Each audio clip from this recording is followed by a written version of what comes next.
Tubb. I work for the Office of Financial Aid for Service at the Presbyterian Mission Agency. I've been doing this work for almost 8 years now.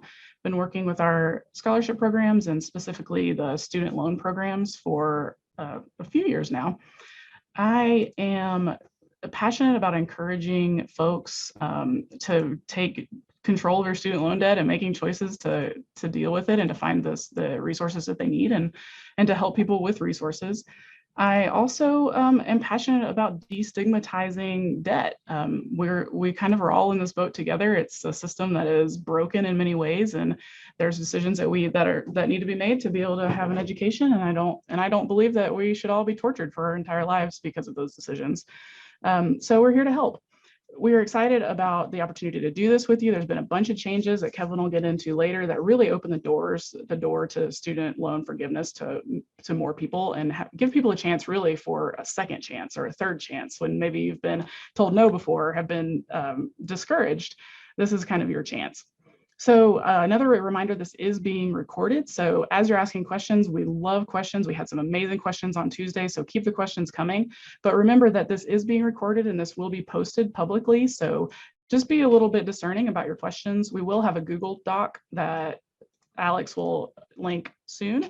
That will be a place for you to ask questions if you would like them to be anonymous. So we'll add those to the chat as we get them. Let's see, what else do I have? So Alex, I mentioned Alex, here she is. Reverend Alexandra Zareth is the Associate for Leadership Development and Recruitment for Leaders of Color. Alex is really the soul of this team. She keeps us all grounded and taking deep breaths as we're freaking out. Alex is the one to remind us what the important things are. So I'm really excited to be doing this work with Alex, and she's gonna take a moment to get us grounded. Gracias. Welcome, everybody. This is awesome to spend time together. My work with the Presbyterian Church is to work with leaders of color and do leadership development. And so this is such an exciting piece of becoming the leaders that God is asking us and inviting us to become. And so I'm excited about that. Because financial conversations, debt conversations, loans, all of these things have emotional responses for all of us, and that's absolutely normal and to be expected. So I wanted to start off by naming that, by reminding us that that happens and that that is normal, by normalizing for you that this is a normal reaction that your body, your mind, your heart might be having to the conversation of loans and debt for many reasons, and we don't have to unpack it. I just want to name it. Again, normalize it. If you're having it, me too. Mel too. All of us too. So let's take a couple deep breaths, because we are going to be humans together, right? Going through this conversation. So at whatever pace you need the breath to be, to slow you down, to remind you that your whole being is invited to this conversation that we are having. That God invites you and your heart and your mind to be present. And that if there are moments when you mentally check out, that's okay.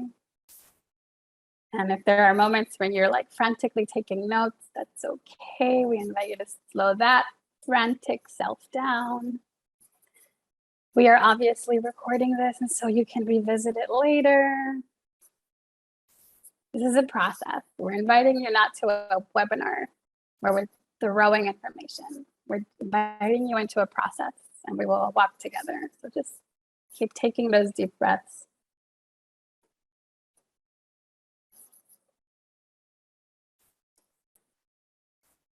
The author of Ephesians reminds us that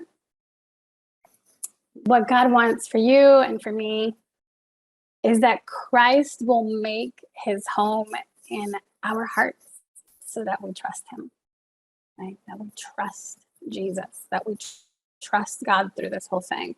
And that out of that trust, there will be roots that go down deep, deep, deep. And those roots will be strong, and they are roots of love. and they are rooted in God's love, and that will give us the power to understand things. And among those things that we will be able to understand, it's that God's love is so wide and so long and so high, so deep that it covers our student loan debt too. And so we're on this journey together. And so we're centered. We ask our hearts to be centered and our minds to be centered. Neither Kevin, who's presenting, nor I, nor Mel will deviate too far from you. We're on this journey together. It's not about today. It's about walking together towards clarity. So we're here to gain wisdom. So God, open our hearts and our minds that we might listen to your wisdom. Be with us. May we hear you clearly as you continue to walk with us towards the financial liberation that you hope for us and we hope for each other. We thank you in Jesus' name for our time together. Amen. Thank you, friends, and I'll pass it back over to Mel. Right, thank you so much, Alex. And so I'm going to introduce Kevin. Kevin Porith is our colleague from the company Peoplejoy. We've been working with Peoplejoy for almost a year. Peoplejoy has been working with Presbyterian leaders for a lot longer than that. They've been doing work with the Board of Pensions for a while, and they have been invaluable colleagues and really decoding a lot of the things that are complicated about public service loan forgiveness and other parts of our student loan system that are complex. So I've been doing this work with student loans. Like I said, I have had student loans for 10 years. I've been working with other people with their student loans for 7 years. And on Tuesday, I learned a lot of things. So I'm really excited to pass this over to Kevin. And as you go, as I said, if you have questions, we'll stop periodically to answer those questions. So it may be a lot of information all at once, but we'll get to a point where we can kind of soak it in. So without further ado, Kevin from Peoplejoy. Oh, and his colleague Isabel will be, I think, active in the chat too, and Kevin can talk more about that. Awesome. Thank you so much, Mel and Alexandra. Appreciate the opportunity to be back with you guys again and speak to more folks from the Presbyterian Church. Had a great time. I think it was Monday night. I don't, and but anxious to do this again and share information, share resources with you. So I'm going to go ahead and get started. As Mel mentioned, an enhancement from Monday is that Bella is here, Isabella is here, and she will be monitoring the chat. So if you have questions throughout, feel free to throw those in the chat. And also, I believe the Q&A is available as an option too. So I will try to make a point to stop when I change from one subject matter to the next, and can certainly help with verbally speaking to some of the questions if need be.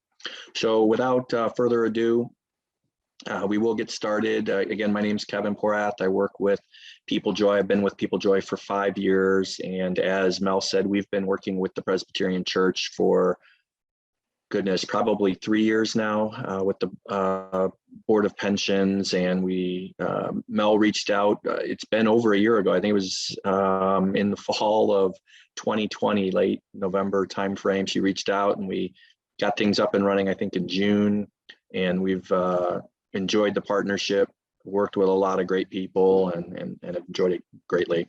So we do have a lot of material to cover, and I'll talk about that on the next slide, but just a brief introduction about who we are. We were started in 2016.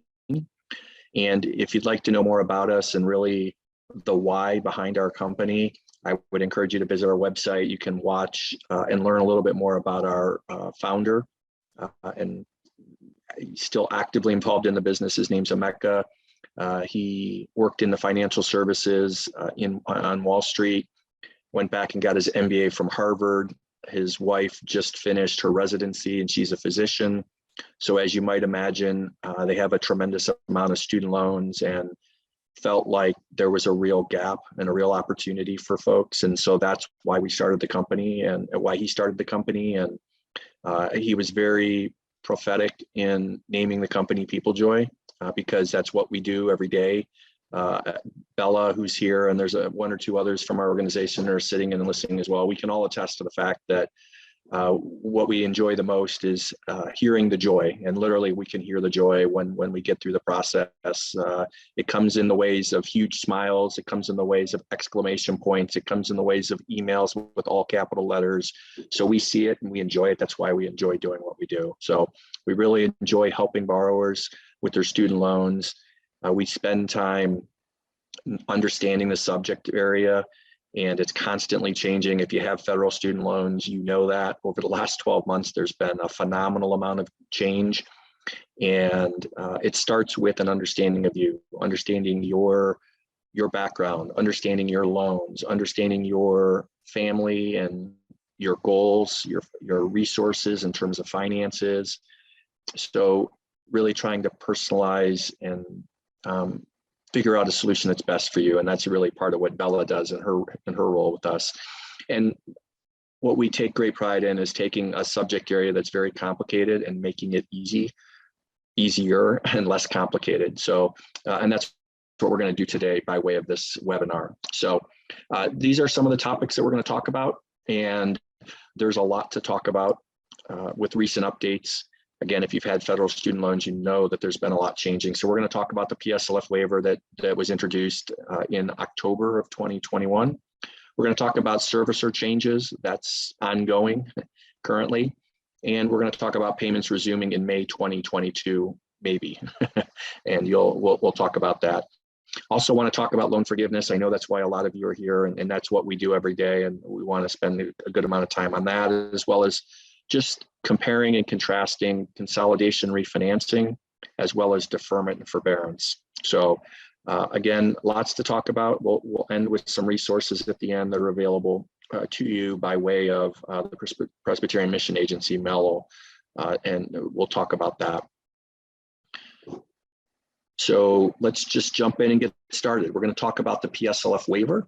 And so this was a program that was announced in October. I believe it was October 6th of this past year, and it is limited. And by limited, we mean time limited.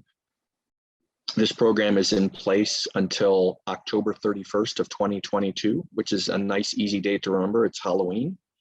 And this waiver introduces several changes that are all beneficial to the borrower. And I know that's hard to believe. If you've had student loans for a while, you probably felt like there was nothing working in your favor, but this PSLF waiver really does bring about substantial change, and all of it in favor of the borrower. So the first change, and one of the most significant changes, is that if you have had FFEL loans and or Perkins loans, which were not eligible for public service loan forgiveness in the past, they could become eligible by way of consolidation. However, whenever you consolidated them, at the point you consolidated them, that is when your payments started to count for PSLF, meaning you had to do the consolidation. And then when you made your first payment post-consolidation, that was payment 1 of 120. And that has changed temporarily with this new PSLF waiver. So step 1 is still to do a consolidation. FFEL and Perkins loans are still not eligible for PSLF. However, once you consolidate, they being Fed Loan Servicing, will look at the payments that you made prior to consolidation when they were FFEL loans and Perkins loans and count those payments towards your 120. So what this is going to do, and has already done, is allow more borrowers to get greater forgiveness, and to get greater forgiveness sooner. So in all ways, it's a positive change. That's one step in the process. Another step, the second step, continues to be the case, which is you need to do employment certification, meaning that you have to work for a qualifying employer, and you have to get that employer to document by way of the dates of your employment, the fact that you're full-time, and to sign their name to attest to it legally that you were employed. And so that needs to happen. Now, what has happened in the past, because payments made prior to consolidation not counting, folks didn't certify that employment. So if you certified employment post-consolidation, but didn't do any certification prior to the consolidation, for employers that you had prior to consolidation, you will want to and need to go back and get that employment certified. So that too is a significant change. Another significant change is the type of payment plan that you're on. In order to qualify for public service loan forgiveness in the past, you had to be on an income-driven repayment plan. And there are 4 of those. It's a little bit of alphabet soup. Things like revised pay-as-you-earn, pay-as-you-earn, income-based repayment, or income contingent repayment, ICR, IBR, repay, pay, it's alphabet soup, right? Those were the plans you had to be on to get to PSLF. With this limited waiver that was announced in October, is in place till Halloween, if you are on a standard repayment plan, on a graduated, even an extended graduated plan, those payments will now count towards loan forgiveness. So again, significant change, allowing more people to get more forgiveness sooner, okay? In addition, they're also allowing payments in the past that were overpayments or underpayments. So if you were slightly short of the amount due, if you owed 150 and you paid 140, in the past that would not count. They haven't told us what the threshold is for underpayment, but they are going to allow underpayments to count. And as crazy as it sounds, if you overpaid in the past, meaning a lot of folks like to round up, maybe their payment was $150.50, and they might round that up to make it $151, figuring if I make 50 cents extra every month, over time, that's going to reduce the amount of interest. It's a nice round number for those that are sick in that way that they have to have an even round number. And I'm one of those. I do that at the gas pump. When I go to the gas pump, I never end on an odd number. It's always exactly a dollar amount or on a quarter amount. So I'm one of those. I say that in jest with you. But if you overpaid in the past, if you paid 50 cents too much, that payment would not count, as incredible as that is. So they are now going to allow overpayments. And then again, finally, can't stress enough, you have to certify the employment for all of that time frame that you were making those payments towards your 120 while working for an eligible employer. So there's a lot of criteria there. We're going to talk more about the loan forgiveness, the 5 critical pieces, but this waiver that you may have heard about or read about, these are the key elements of it that was announced in October, and they've already started. They've already started applying this. They've already started applying these new rules and counting additional payments for folks. We see it every day at Peoplejoy, okay? So I am getting ready to change subjects a bit. So before I do that, let me just see if there's any other questions. See some things that Bella has answered. Looks like she's well on top of the questions, so feel free to keep them coming. She'll be happy to answer specific questions that you have. So with that, I'm going to jump to the next subject, which is servicer changes. And if you have federal student loans, you know that there is definitely some change that's been happening. If you've had student loans for 10 years, your loans have probably already moved once in the past. And so this isn't going to come as a great surprise. Servicers come online, servicers leave, new servicers come online. So this isn't anything new. This has been happening since the federal student loans began, but it is happening again, and it's happening probably at a greater volume than it has in the past. Many of you may have heard that Fed loan servicing was going away. That was the case. They actually announced that in I believe in July last year or August that they were going to be going away. However, gratefully, thankfully, the Department of Education, someone very wise, decided not to let them get off the hook and asked them, maybe pleaded with them to stay, which they did. They came to an agreement. So Fed loan is going to stay through November of 22, at least. We'll see if it ends then, but through later this year. And that's a good thing. As someone that works with servicers every day, had they changed and gone away January 1, there would have been significant turmoil, and I cannot emphasize that enough. Okay, so it's a good thing Fed loan has stayed on. Great Lakes is still on. We don't know if they're going to go by the wayside. Navient If you had loans with Navient, it's very likely your loans have already moved, and you know that. If you had loans with Navient and you don't know, I strongly suggest that you check. Many of Navient's loans have moved to a new organization called AidVantage, AID Vantage, AidVantage. And so those have already happened. That's with their federal loans. I don't know, Navient does have a private loan side, and those I believe are staying with Navient, but definitely on the federal side, those loans have changed. They have made it extremely easy. I believe they've kept folks' login IDs and passwords exactly the same. Navient shared all of that when they moved the loans to AidVantage. I believe they also shared auto debit information. So when payments resume, if you were set up with auto debit with Navient, that will continue with AidVantage.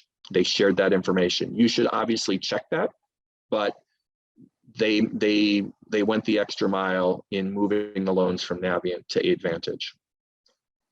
Nelnet is still online, still servicing loans. Cornerstone is as well.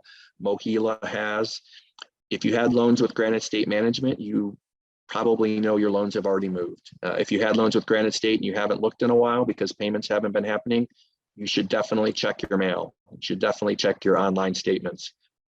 They're very, very likely to be at Ed Financial. OSLA is still serving as well. And we talked about Ed Financial. They've been servicing loans and they're going to continue. In the future, and we don't have a crystal clear dates on all of these, but this is what we expect the near-term future of federal student loan servicers to look like.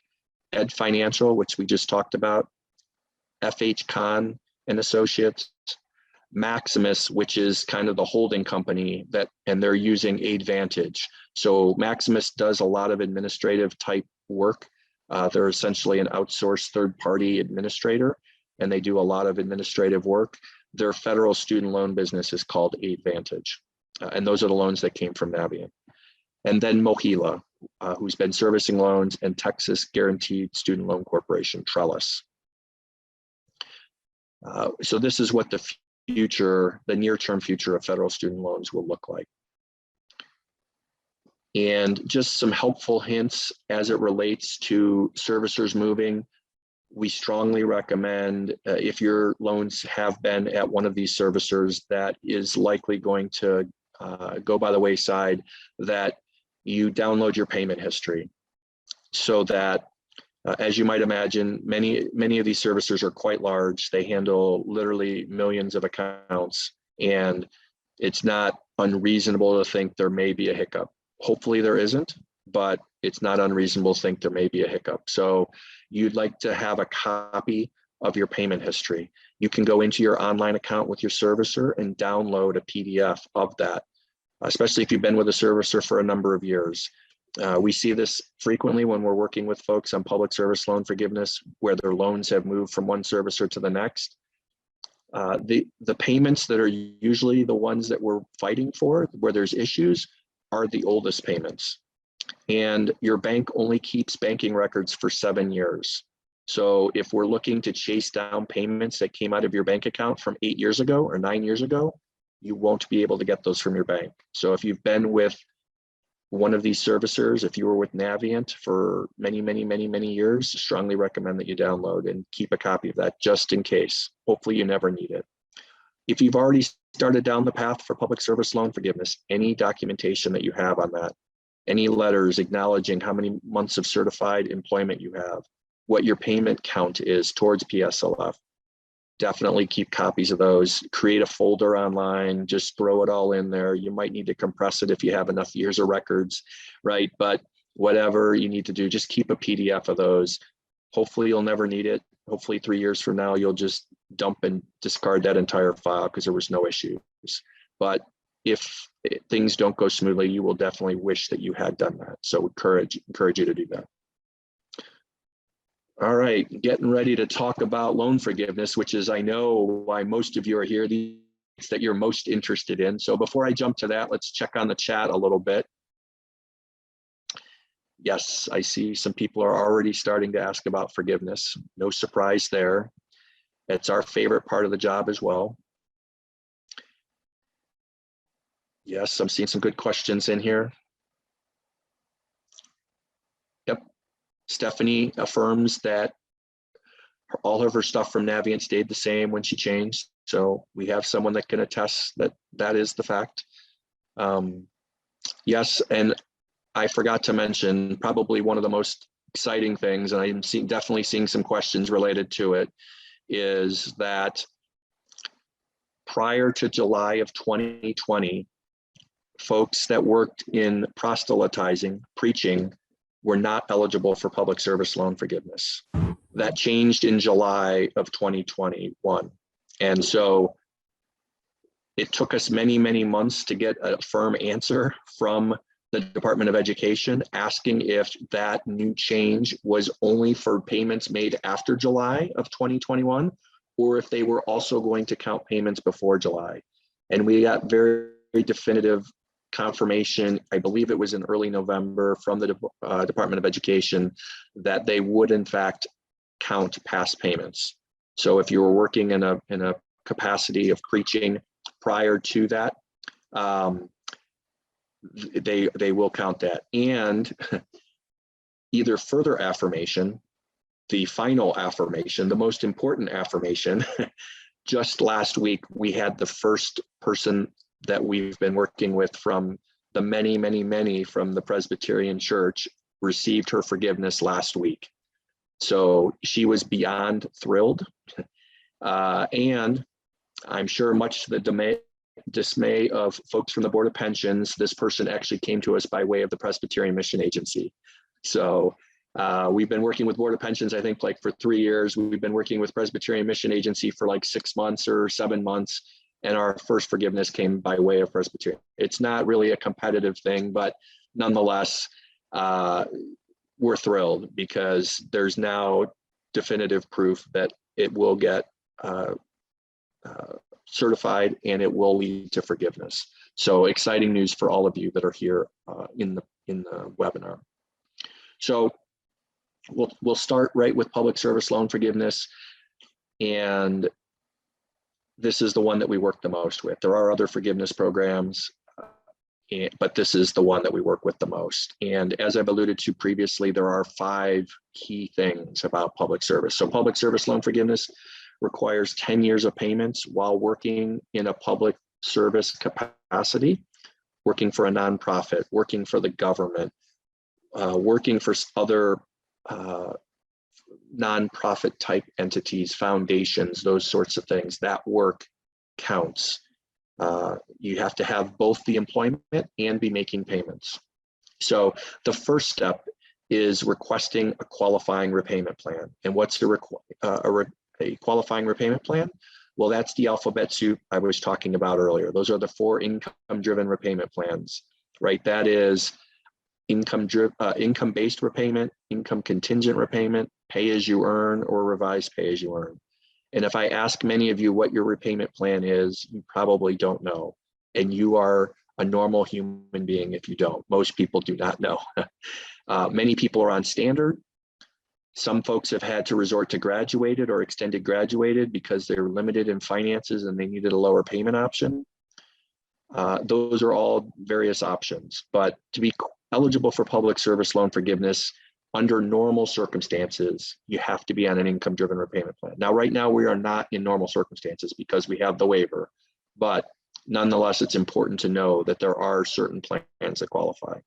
2, if you have a certain loan type, you don't qualify. And those include FFEL loans, LDS loans, and Perkins loans, as we talked about earlier. Those do not qualify. They can become eligible by way of consolidation. Under normal circumstances, prior payments don't count. Only payments after consolidation count. But these are not normal times again. These are exceptional times. And because of the PSLF waiver, once you consolidate, those previous payments will now count. 3rd, you have to certify employment. Recommend doing it annually. It's okay if you don't. Many people come to us and they've been making payments for 8, 9, 10 years and have never certified employment. When we certify the first employment for you or help you, or if the first time you do it on your own, you can certify all 10 years. That's not against the rules, so to speak. You can do that, absolutely. All right. 4, critical piece, you have to make 120 payments, which brings up a great topic. It came up a little later on Monday, but we'll bring it up now. While you're in COVID forbearance, making $0 payments with 0 interest, that counts for PSLF as long as you're working for a qualifying employer. Now, the moment of truth. If you have direct loans and you've been making payments during the COVID forbearance, you can request a refund. Let me repeat, you can request a refund. We run into this periodically when folks come to us. They did not know this. They were 4 or 5, 6 years on the path down towards public service loan forgiveness. COVID forbearance came along, didn't want to jeopardize that, continued making payments even though there was forbearance. Don't need to do that if you have direct loans. If you had FFEL loans, you were making payments. But guess what? When you consolidate, you no longer make payments because you go into COVID forbearance. One more reason to want to consolidate if you have FFEL loans, okay? But if you have had direct loans and you've been making payments since March of 2020, yes, 2020, it's almost been 2 years, 24 months, you can get a refund. And you can do it as easily as making a call to your servicer. If you've been making payments, even though you were in COVID forbearance, you can get a refund if you'd like. Those payments will still count towards public service loan forgiveness. If you're not pursuing public service loan forgiveness, you should probably not ask for a refund because you've probably been taking advantage of the 0% interest. But if you're going to pursue public service loan forgiveness, you might want to consider getting a refund. So on to step 5. Once you complete all of the 120 payments, you have to apply, you have to ask for forgiveness. So those are the 5 key steps. There are forms to do it. I'm going to show you the form here on the next slide. This is the form that you use. There's just one form. There used to be multiple forms. About 18 months ago, they changed this. And so now there is just one form. You use the same form, whether you're certifying employment or you're applying for forgiveness. So this is page 1. It's pretty straightforward. It's the page you as the borrower fill out. There's 3 check boxes. The 3 check boxes are: 1, I want to certify employment and see how many qualifying payments I have. 2, I think I've made 120 and I'm asking for forgiveness. And the 3rd box is, while you are considering my application for forgiveness, I don't want to make any more payments. Put me into forbearance. So strongly recommend right now, and what we've been doing throughout this entire COVID forbearance is not asking for this forbearance. This forbearance on this form is administrative forbearance. It's not COVID forbearance. So if you elect this forbearance, then you're taking yourself out of COVID forbearance and you are not getting credit for PSLF. So if you're applying for forgiveness now, you should definitely stay in COVID forbearance. That way, if you're a couple payments short, you're in that time that they tell you that you're 2 payments short, you've probably already earned 2 more months of credit. So this is the form. There is a second page. I don't have a slide of the second page. The second page is the page the employer completes.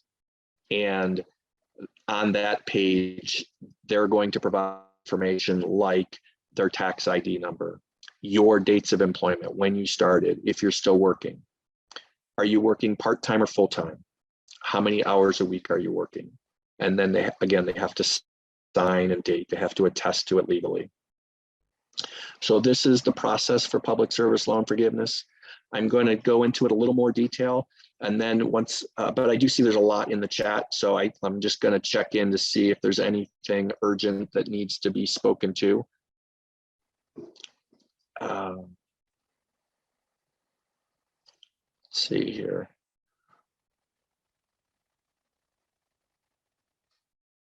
So here's a great question from Debbie. What if I didn't apply for COVID forbearance because my income continued? Meaning she wasn't in hardship, so she felt like she wanted to keep making payments. Again, Debbie, if you're going to pursue public service loan forgiveness, you might want to consider asking for a refund. Now, if you're not eligible for public service loan forgiveness or don't qualify, then you should absolutely not ask for that, because what you've done is very smart. You've paid down your debt with zero interest. So every dollar you paid went towards the principal.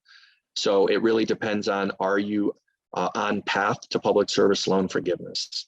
So I don't want to oversell the refund. I may have done that a little bit on Monday, but I just want to make sure, as long as you're pursuing public service loan forgiveness, you might entertain asking for a refund. If you're not, then you should definitely, if you're not pursuing public service, then you should not ask for that refund. So there's no benefit to overpaying if the plan is to apply for public service loan forgiveness. That's from Eileen. That's a perfect question, and you are 100% correct, Eileen. If you're pursuing public service loan forgiveness, you do not want to pay $1 more than you have to. You just want to pay what you're obligated to and nothing more, because all you're doing at that point is reducing the amount of forgiveness that you're going to get. So you're 100% spot on, Eileen. Philippe is asking how we at Peoplejoy might be able to help. You have one more step before that, and that's to talk to Mel. And she'll talk to you about that at the end of the presentation. So Philippe, we would love to help you. We work with lots of folks. There is a process, and it starts with Mel and Yesena as well. So if you know Jesse Ayala, she and Mel make a great team, and you need to talk to them. Cameron, this can get a bit challenging. If you're a 1090 employee, then as far as you know, we cannot receive credit. However, if you're an employee, then we can try to get your employment certified. Cameron, that sounds correct. Actually, Isabella answered that, so I apologize. I saw Isabella wrote that. That wasn't Cameron. Navian said we didn't qualify for COVID forbearance. Why would that be? Andrea, that probably means you have FFEL loans. If you have FFEL loans, those were not put into COVID forbearance, and you should consolidate. That's one more reason to consolidate. As soon as you consolidate, you will go into COVID forbearance. So that's from Andrea. I've been on income-based repayment and I have sent in all my employment certifications, and they've only qualified sporadic months in the midst of others they say need employment certification. I've had them reviewed multiple times and had to re-upload, and still nothing. I have Fed loan. Do I simply keep calling and asking for reviews? Emily, certainly I empathize with you. We work with folks. I have several that are on my short list that I'm working with that have reviews. And Emily, you probably know, reviews are not fast. If you have any sort of discrepancy that you're challenging and you request a review, which Emily sounds like she's familiar with, you need to know that process is not fast. Emphasized, bold, underscore, not fast. It's not uncommon for reviews to take 6 to 12 months.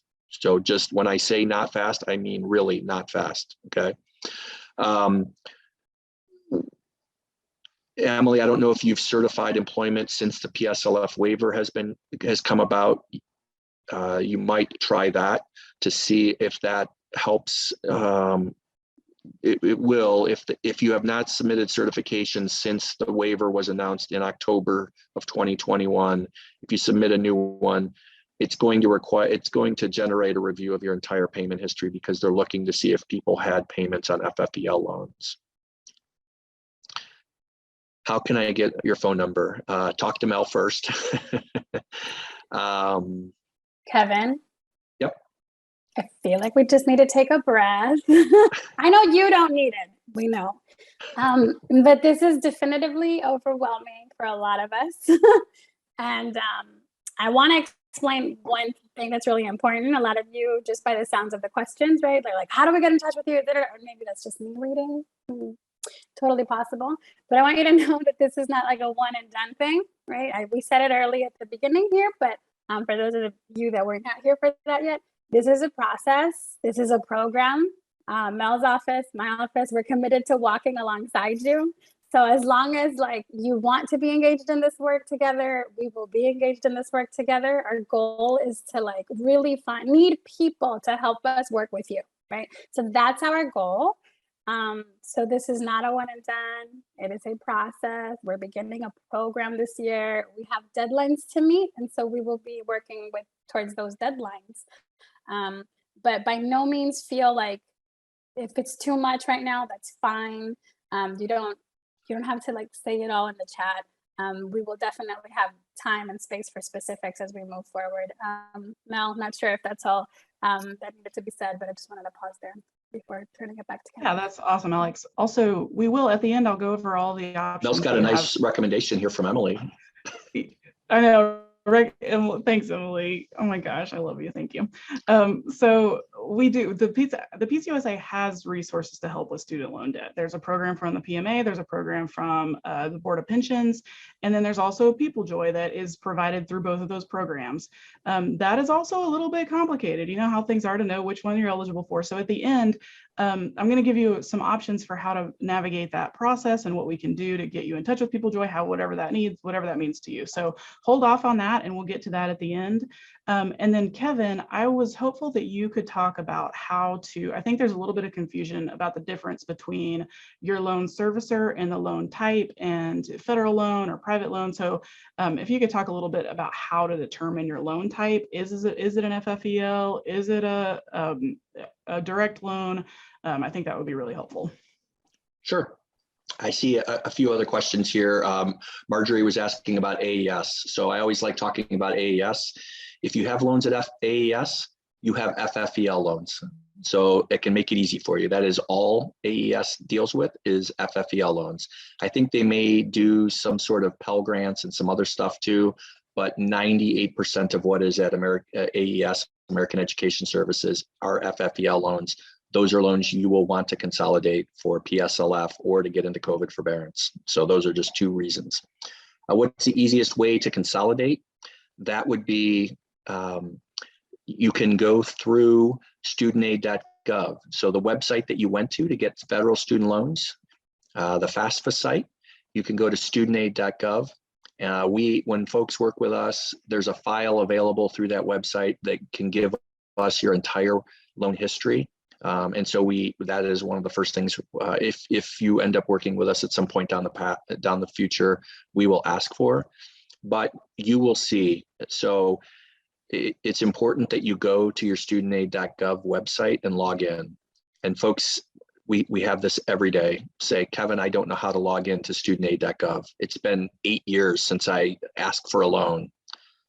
And so what I tell you is go to studentaid.gov.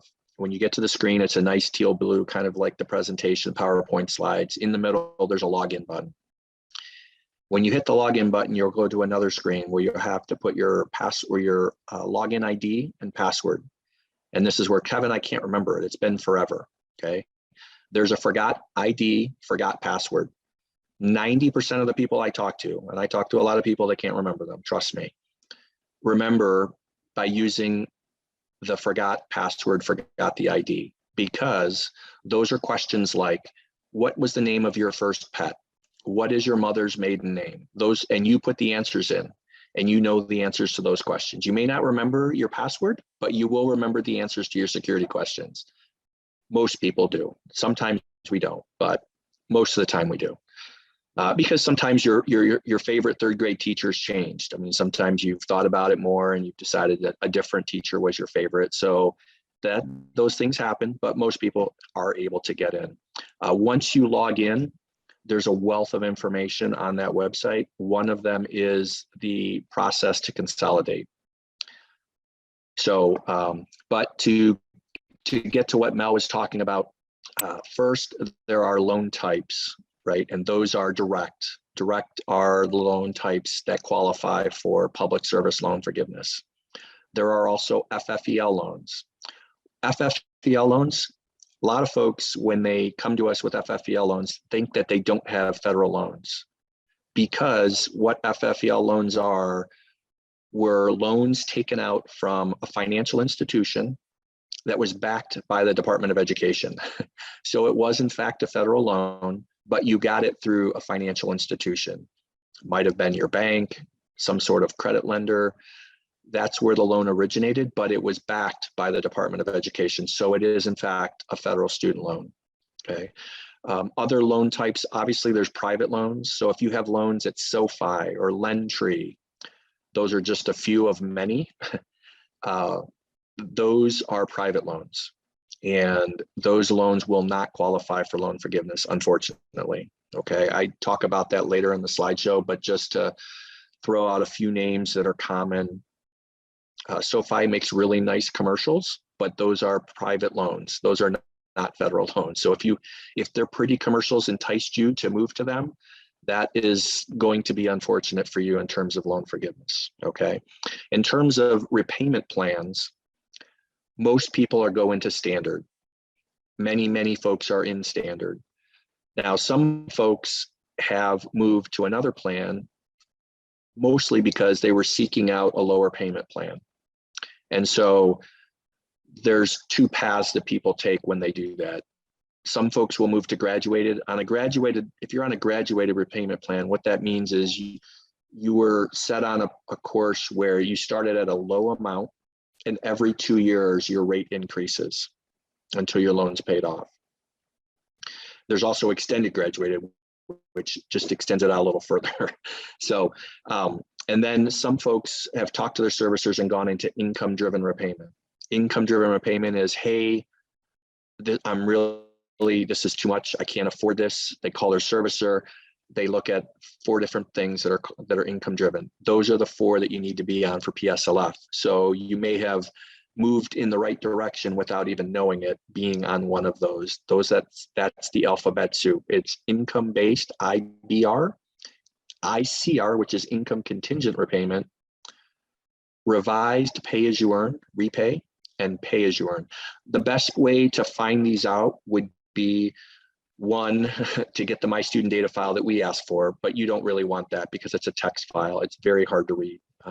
We have an application where we can parse it, but that is the absolute best way because it gives you your entire history. The other way is log into your servicer and go to the plan, kind of to your loan details, right? Look at your loan details, and what you're looking for is loan type. Loan type is direct, for example, direct subsidized loan, direct unsubsidized loan, right? Typically it's a direct Stafford subsidized or direct Stafford unsubsidized. Okay, there's also a direct consolidation loan. All of those qualify for public service loan forgiveness. Again, FFEL, Perkins Loans. Some of you may have Perkins Loans. We work with a lot of folks from the Presbyterian Church. Perkins Loans are loans that are from the university or school you went to. We see a lot from Princeton Seminary, Theological Seminary. We've seen and worked with several of those. If you have loans at Heartland ECSI, you very well likely have Perkins Loans. I would say with about 95% certainty. If you have loans with Heartland ECSI, you probably have Perkins Loans. Those do not qualify for loan forgiveness, but they can become eligible. And those are one of the loan types that this new PSLF waiver was meant to help with. So the reason your loans are at Heartland ECSI is the colleges and universities don't want to be in the collection business. So they outsource it to Heartland ECSI. Heartland ECSI is the largest. They're not the only one. Another one is University Accounting Services, UAS. If you have loans with UAS, 98% certain you have Perkins Loans.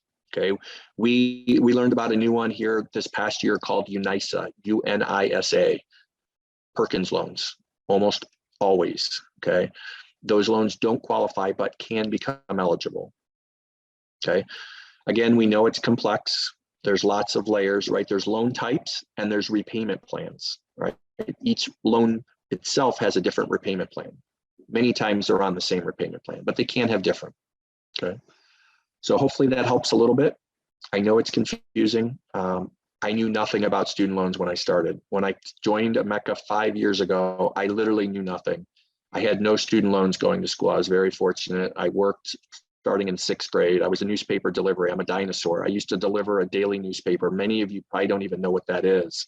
I used to deliver it to people's doors. Some people would pay me by leaving money in the mail, in the milk box. They had a milk thing on the side of their house and they would leave payments in there for me. That was even before COVID. I mean, I could see people doing that during COVID, but even back when I was in high school, people did that. So I'm a little bit of a dinosaur. So I literally knew nothing. I graduated with no student debt. And when I started with Emeka, my kids were not in school. I now have kids in school. So, and I learned a lot about student loans before my kids got to school. So that was good. So you will learn, and there are resources to help you, great resources like Mel and Alexandra, and we would be happy to help you as well. Okay, let's see if there's anything else in here. Otherwise, I'm going to move on. I think if you could clarify something that I think I'm seeing, which you clarified last time about the part-time versus volunteer versus full-time versus how that depends on how you're defined by your employer or volunteer organization. Yep, I'm going to get to that. So let's talk about that. I'm going to move on. Can you guys see my screen?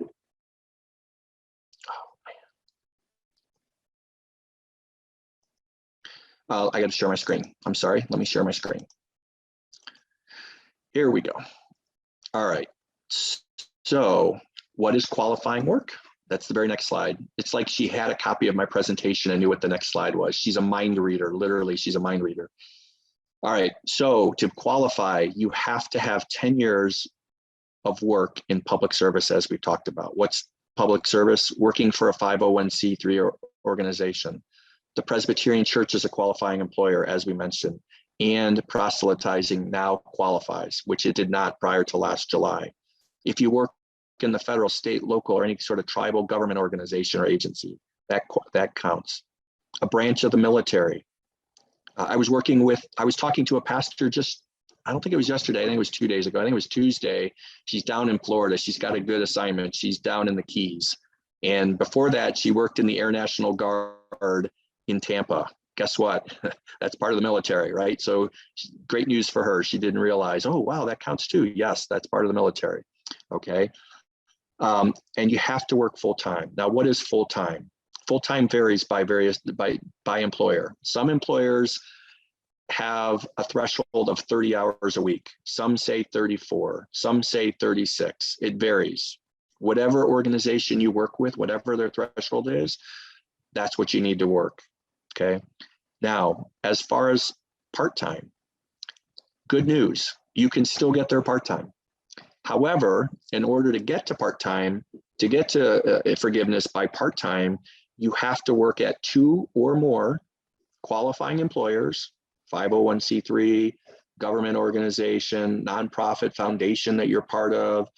You have to work at 2 or more, and combined, you have to work 30 more hours a week. So for example, if you work at your local presbytery and you work 25 hours a week, you're part-time. Oh, Kevin, that's so depressing. I don't qualify.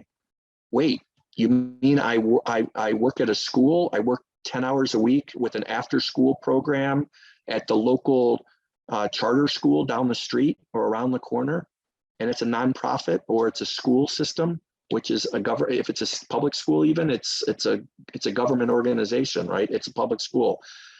Those qualify too, right? I work 10 hours a week there. I work 25 hours at the church. I'm an employee at both, right? I'm part-time, but I have more than 30 hours working at 2 qualifying employers. You are eligible. The employment needs to happen concurrently, meaning you have to be working at both. You can't work at one and then leave and go to the other one and be part-time in only one. You have to be working at both at the same time, okay? But you can get there as a part-time employee. Eligible loans.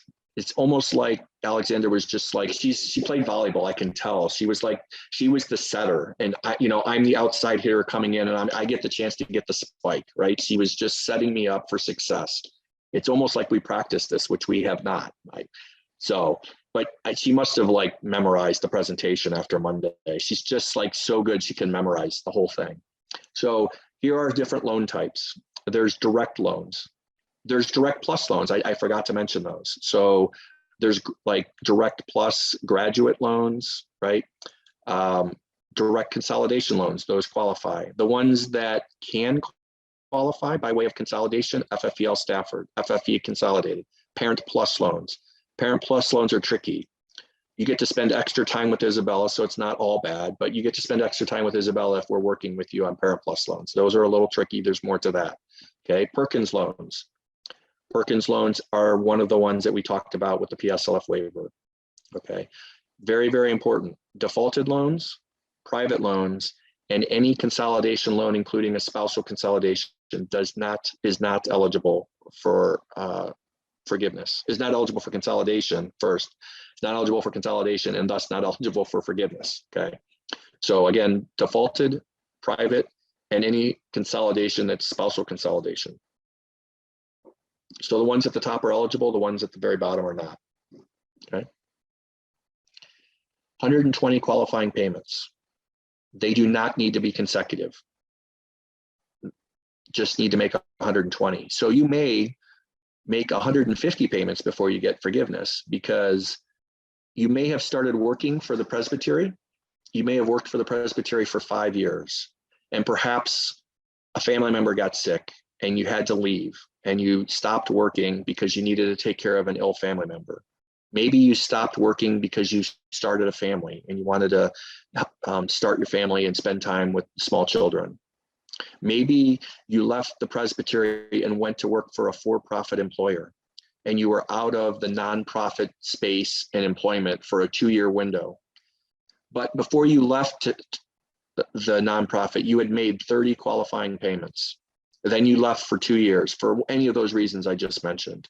Start a family, take care of a ill family member, go work for a for-profit company. You do that for 2 years. You come back 2 years later. You start working.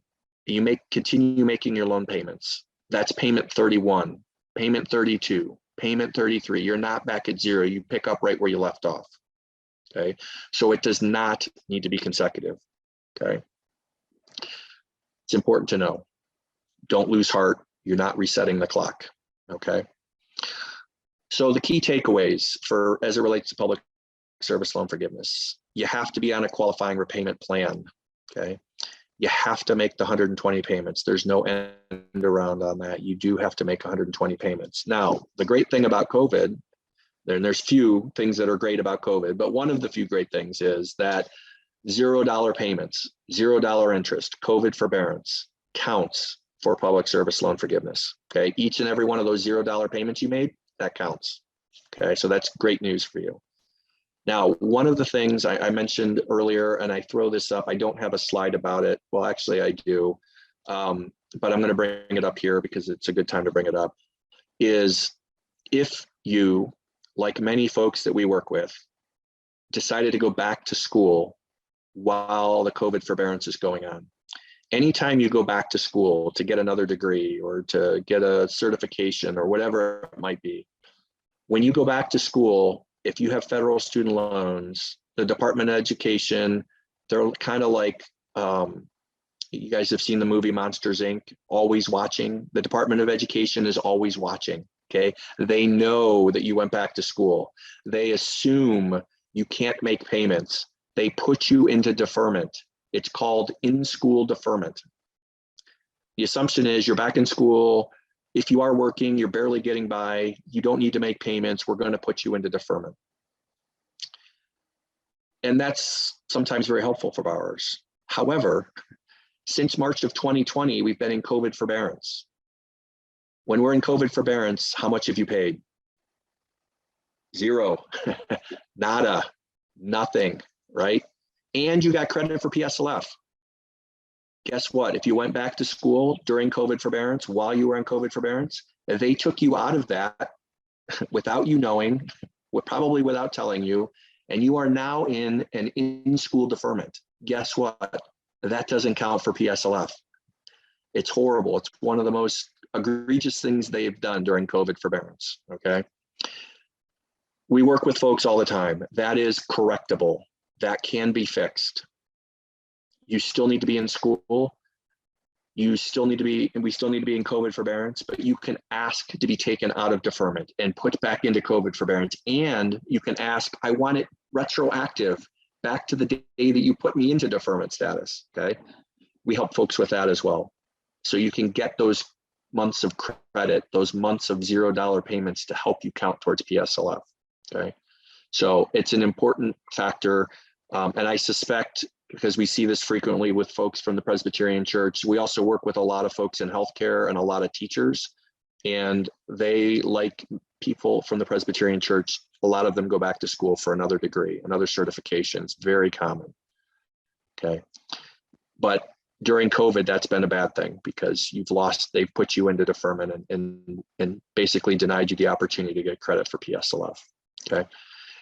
You have to work 10 years in a nonprofit public space. There's no workaround on that. There's no end around on that. And you have to certify employment. Okay. It's nice to do it every year. You don't have to do it every year. Okay. There's no requirement. So those are the key takeaways for PSLF. Okay, I'm going to leave loan forgiveness. I'm going to go talk about consolidation and refinancing, which we've already done a little bit of, but I'm going to go check chat real quick just to see if there's anything new in here that see Isabella is on top of it as fully expected.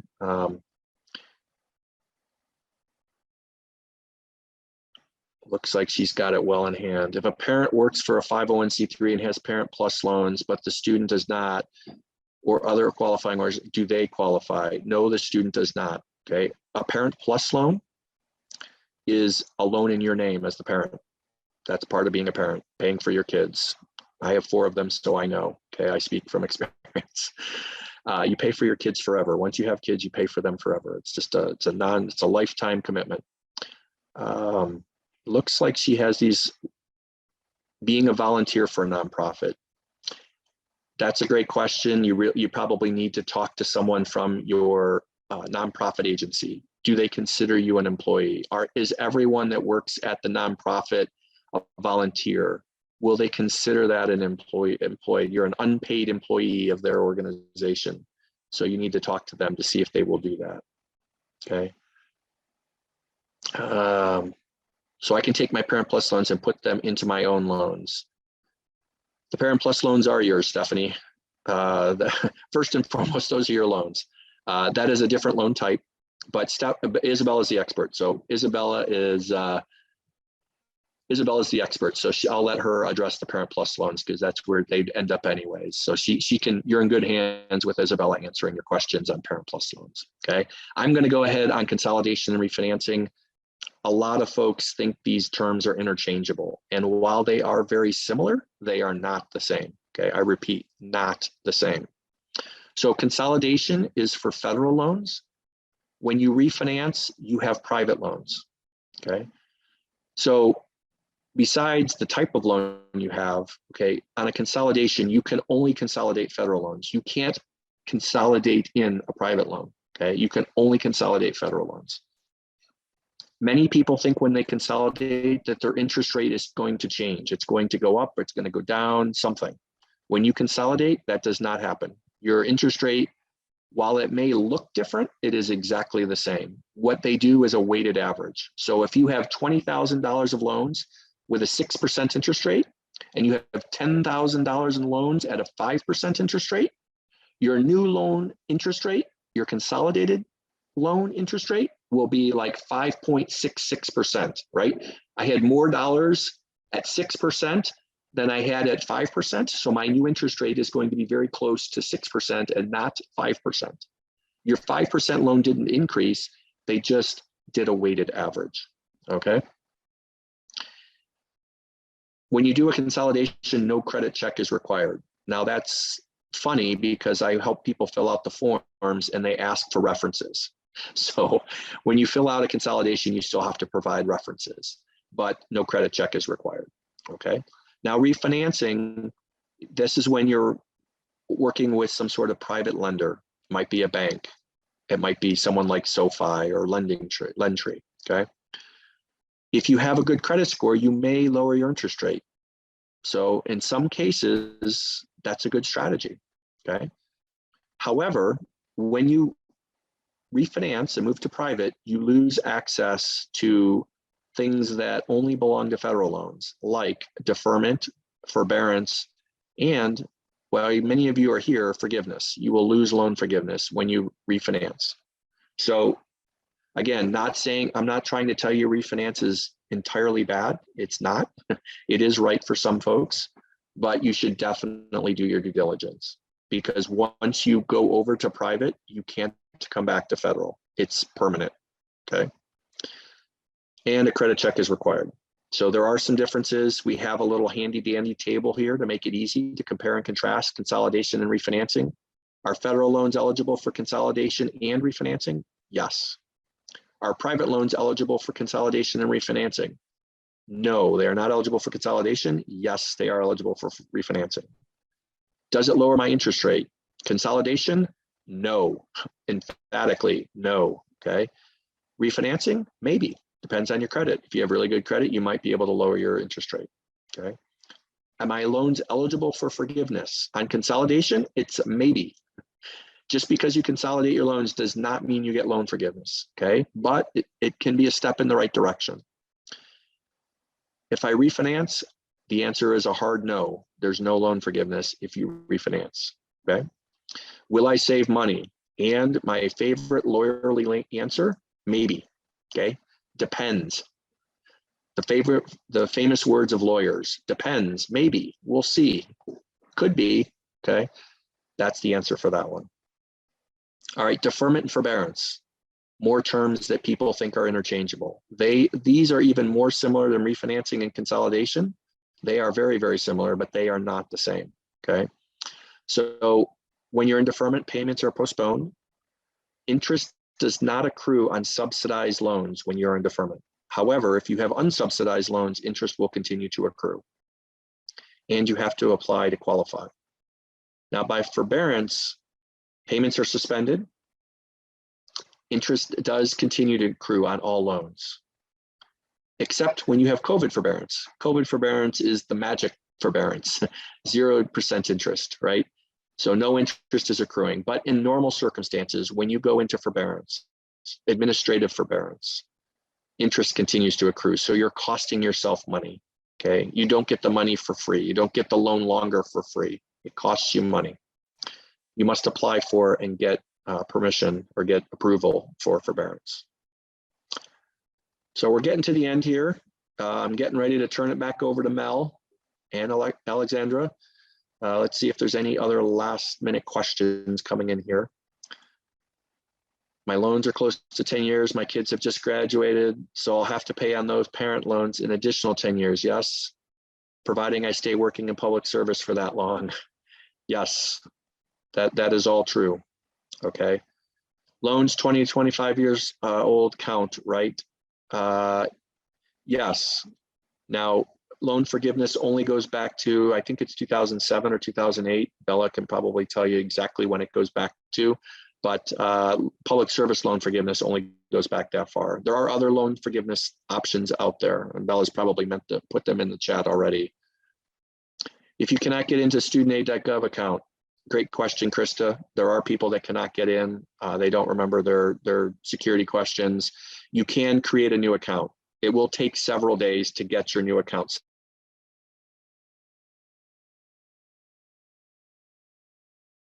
Phone number, an email address. You can create a new account, get it linked, but because this is a government website and there is financial information out there, they are very protective of it. So you will not be able to set up a new account lickety split, so to speak, right? I'm dating myself how old I am. Nobody under the age of 30 uses that phrase. I'm quite certain of it, okay? But it will take you a few days to get set up on a new account with studentaid.gov. See, like Heather's, Isabella's making friends, and I'm sure she has a lot of them. Heather's just one of them, okay? Andy is a friend of Bella's now. I see that too. This is why I brought Bella, because it's really hard to do all of this talking, which, as Alexander said, and those that know me, I can talk for a very long time. My dad worked in sales for 30 years, so I inherited some skills from him. As I told folks on Monday night, my dad can make a friend in an elevator before he gets to the 3rd floor. I cannot do that. I am an introvert, but I can talk about student loans for a long time.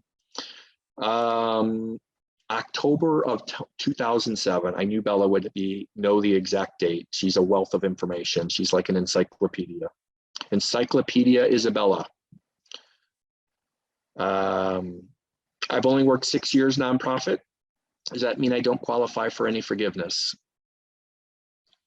That does not mean that, Paul. Don't lose hope.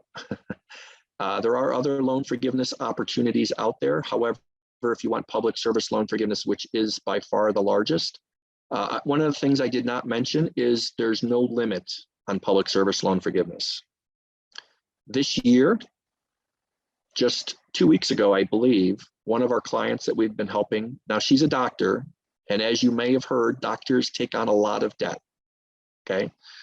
This particular doctor that we've been working with for about 1.5 years, maybe, I don't think it was quite 2 years, $216,000 worth of loan forgiveness.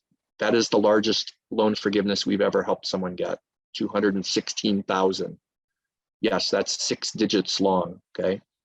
We also help teachers. There's teacher loan forgiveness. We helped someone get teacher loan forgiveness. It was $10,000. Trust me, they were every bit as happy as the doctor that got $200,000 in forgiveness, okay? It does not matter the size of the forgiveness. Folks are always very, very happy when they get the news, okay? Let's see. Andrea is asking about the references checked. I've never known them to check references. I don't know that anyone's put me as a reference, so I don't know from experience, but no one's told me that they've actually called. I don't believe they actually have called. Now, one of the things that are important when you're doing the consolidation form is when you give your 2 references, they cannot live with you. Okay, your reference can't be someone that lives with you. So if you have a roommate, you can't use your roommate. And you can't use folks that live together. So you can't put your mom and dad if your mom and dad live together, okay? You can put your mom or your dad, but you can't put both if they live together, okay?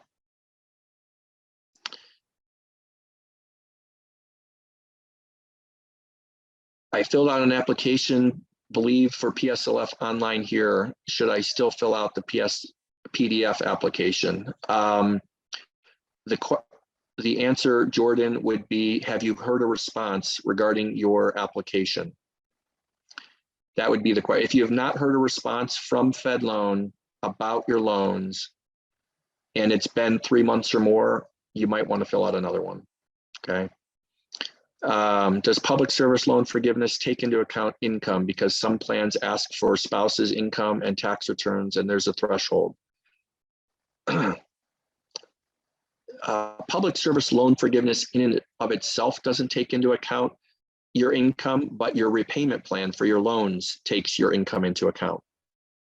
All right, so whether you're married and you file jointly versus whether you file separately, or if you're single, that impacts how much you pay on your loan. And so depending on the size of your student loan debt and your monthly payment amount, that will impact your amount of forgiveness. But your income in and of itself doesn't directly tie to your loan forgiveness. It does impact it, certainly. And I didn't mention, so if you're married and your spouse has student loans, federal student loans, that will help you get a lower monthly payment. You should definitely share that. That should not be a secret. When you're applying for an income-driven repayment plan, if your spouse has federal student loans, you definitely want to say, yes, we have even more debt than my debt. We have my spouse's debt. That will help get you a lower payment. Is there a tax bomb at the end of the regular forgiveness plans? Let's see if Bella answered that. Bella, did you answer that question? So if you get public service loan forgiveness, there is not a tax bomb. That's a new one. I have not heard that phrase, but I love it. I'm going to start using it tomorrow, maybe even later today when I'm talking to someone. The tax bomb. No, Bethany, when you get public service loan forgiveness, there is not a tax bomb. Let me even share good news with you. Another client that I was working with, I call him my doubting Thomas, which seems appropriate since I'm speaking to people in the faith, in the congregation. This client, Bella and others in my organization will freely attest, yes, Kevin calls this person his doubting Thomas. And why do I call him that? We applied for forgiveness. We had to reapply because the dates, we were off by a month. So we had to reapply 2 months later. I think this was February last year. Folks that use our service, many of them are paying on a monthly basis. Every time he got a payment due, he called me, he texted, he actually sent me an email. Kevin, did I get forgiveness yet? Did I get forgiveness? Every single month he messaged me, I kid you not. Okay, it started in February. In June, he got married. He called me on Wednesday. He was getting married Saturday. Kevin, did I get forgiveness? No, I'm afraid you haven't gotten it yet. You're not going to be debt-free before you get married. In August, on a Monday at 7:30, I got an email with 2 attachments. Kevin, what do these letters say? congratulations, you just got loan forgiveness. $110,000 in loan forgiveness. He was also in the healthcare space. $110,000 in loan forgiveness. The story didn't stop there. He was ecstatic. Finally, I didn't have to I didn't get an email or a call in September or October. I did get one in November. Kevin, I just got a refund check in excess of $10,000. Is it real? Yes, because he had actually been making payments, and because by the time he had gotten to us, he'd actually made like 140 or 145 payments, and you only need 120 to get loan forgiveness. He got a refund check in November. Great timing for the holidays. Have yourself a happy holidays, okay? The joke with him, actually, I didn't tell you the full joke. So when he got his forgiveness in August, I told him, hey, go out and have a nice dinner, celebrate with your spouse. Of course, we had asked him for a testimonial. So a week later, I'm like, hey, will you provide us a testimonial? We'd appreciate it if you give us a testimonial. Be happy to do that. By the way, did you go out and have a nice dinner? Yeah, my wife and I, we've heard about this really hot new cookie store. I'm a cookie monster. And I said, what? You went and got cookies? He's like, well, we might have had an adult beverage too. And I said, seriously, I'm going out and getting a very nice steak. If I get $110,000 in loan forgiveness, I'm treating myself and my spouse to a nice dinner. If I didn't, my spouse would be mad at me. I'm quite certain of that. So all kinds of stories, okay? All kinds of stories. So with that, I'm going to leave this up. Here's some other websites that might be helpful for you for financial resources. And with that, I'll turn it back to Mel. Okay. Oh my goodness, Kevin. So much. Thank you so much. So I'm actually going to, if you don't mind unsharing your screen, Kevin, I will switch with you. And share what we can do next. So before I do this, actually, I understand the feeling in the room is very much, we need Peoplejoy. We need Peoplejoy. Everybody needs Peoplejoy. And I absolutely 100% agree with that feeling. I feel it too. But I think the best way forward in our plan is that if you can get Peoplejoy for free or complimentary through a program that we already have, either through the PMA or through the Board of Pensions, or because we're able to do coaching only because we have funds to do that, then I think that it would be beneficial for you to attempt that way first. Peoplejoy also has a website that you can go to right now and pay for their services and do that right now without going through anything else. And that's a decision that you can make. They are a company that does student loan servicing or student loan coaching. But if you would like to figure out if there's a way to get not only coaching, but also assistance with your loan, with your balance, if you have private loan debt, there are programs that the PCUSA offers that can help you lower that balance. So what I would love for you to do, and there's really two ways that this can help. It will help you because you will have better access to. Thanks, Andrea. I'll get to that. You'll have better access to you'll have more understanding of which program would work for you best. The second thing is that it will tell us what holes we have because there's a changing landscape of student loan debt, and both the Board of Pensions and the Mission Agency want to try to fill those holes as best as we can and help as many people as we can as possible. So I have a link here. I'm going to share the screen now, and I'll also put it in the chat, that if you could go to this link and fill out this form, then you will be able to, I will send you an email that says, these are your options. You can apply for any of these programs. So this Student Loan Assistance for Pastors is our program through the Financial Aid for Service, the PMA. That is for pastors who are serving small churches, part-time, temporary, designated spots who don't qualify for the Board of Pensions plan. Season of service is for folks who are not ordained teaching elders. Maybe you're a ruling elder or serving a church in another way. Student loan coaching is a program that we have that's just Peoplejoy, that we have different pockets of money to pay for that. And then the Minister Educational Debt Assistance Plan is available to anyone who's on the Board of Pensions plan with other eligibility requirements as well. But if you fill out this form, then I can send you a link to any of those applications. If it's ours, then we can get you a head start on the application. And then if you don't qualify for any of those, then we'll pass on the information for Peoplejoy, and you can go ahead and do that yourself. Ask your employer to pay for it, figure out a way to make that happen for yourself. But if you will fill out this form, then we can help you figure out the best place for you to go for help. We really, like, our goal, Alex and I, is to make sure by October of 2022, that every person who comes to us in the PCUSA can get help with their student loans in some way or another. We really want to try to get you into the right place. And we know it's confusing. We know that it's complex. Yeah, I'll put it in the chat, Matt. Let me see if I can, yep, there it is. Oops, that's not, I sent it to Kevin only. We know that it's complicated. We know that it can be really frustrating. I've had student loans for a really long time, and I went to go fill out my IDR recently to just redo it. I pushed the wrong button on the form, and they said I was now declined for my IDR. How many times have I filled out that form? How many times have I gone through this process? It's so incredibly frustrating. And then when it takes 3 weeks to get FedLoan to contact you back, it is even more frustrating. So I completely understand the feeling in the room around this issue. It is really, really frustrating, and we want to help you as much as we can. So that's what I have. This link will get you an email from me that says what you can do next. You can also always go to pcusa.org/loan assist, and that will have our programs listed out. Our applications are not open. We'll open them soon once we kind of get information from you about what we're going to do moving forward. And then you can also email me. I love to get emails from folks. I can't answer your specific loans questions about your details to Kevin is the expert. We can find you other ways to get that information, but I would love to point you in the right direction. That's kind of the way I see my job.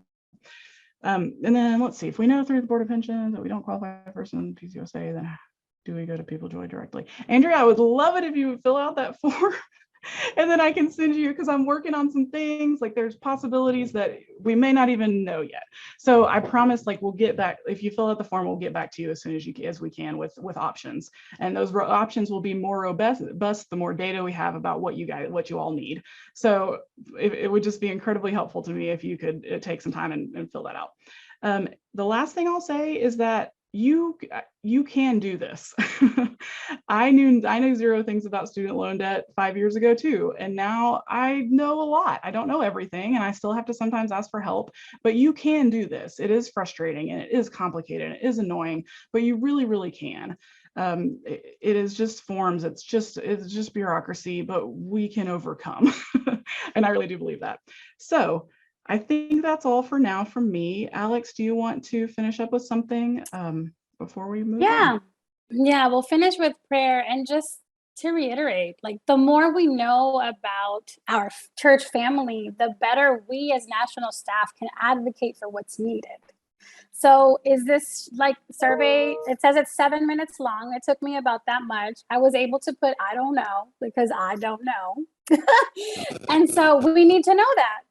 So we want to be better stewards of the funding that I think is out there. We just have to find it. So the better you tell us where you are and what you know, the better we can be in service to the work that you're doing. So know that we are very grateful for the work that you do. We see you in the trenches all day, every day. It's an honor to work alongside you. And so you'll be in our prayers. This is a program that we're going to be walking with you, if you let us, by going to that link. And that's what we're here for. So we mean it.